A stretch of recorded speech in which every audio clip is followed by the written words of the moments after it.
ஒரு பட்டாம்பூச்சி அதோட கூட்டுல இருந்து வர்றதுக்கு ரொம்ப கஷ்டப்பட்டுட்டு இருந்துச்சாம். அதுவும் எவ்வளவோ நீட்டி நெளிச்சு பார்த்துச்சாம். அந்த கூட்டுல இருந்து வர்றது ரொம்ப கஷ்டமா இருந்துச்சாம். அப்போ அத பார்த்துட்டு இருந்த ஒரு பையன் வேகமா தன்னோட வீட்டுக்கு ஓடி போய் ஒரு சிசர் எடுத்துட்டு வந்தான். அந்த சிசர் எடுத்துட்டு வந்து அந்த பட்டாம்பூச்சியோட கூட கிழிச்சு விட்டானாம்.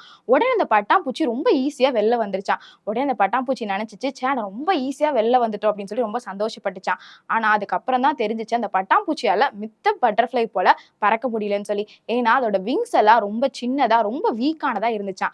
அதுக்கப்புறம் தான் அந்த பட்டாம்பூச்சிக்கு புரிஞ்சுது, இந்த கடினமான கூட்டுல இருந்து கஷ்டப்பட்டு பொறுமையா இருந்து நம்ம வெளியில வரும்போது தான் நம்மளால பலம் உள்ளவங்களா மாற முடியும்னு சொல்லி. இதே போலதான் பைபிள்ல கூட யோசேப்பு ஒரு சிறைச்சாலைக்குள்ள பொறுமையோடு காத்திருந்து கஷ்டத்தின் மத்தியிலும் இருந்து வெளியில வரும்போது தான் யோசேப்பால பலமுள்ளவனா மாற முடிஞ்சுச்சு. இதே போலதாங்க உங்க வாழ்க்கையிலையும் கூட இன்னைக்கு நீங்க சந்திச்சிட்டு இருக்க போராட்டங்களா இருக்கலாம், கஷ்டங்களா இருக்கலாம், சோதனைகளா இருக்கலாம். இது எல்லாம் உங்களை பலவீனப்படுத்துறதுக்காக அல்ல, உங்களை பலம் உள்ளவங்களா மாற்றுகிறதற்காக.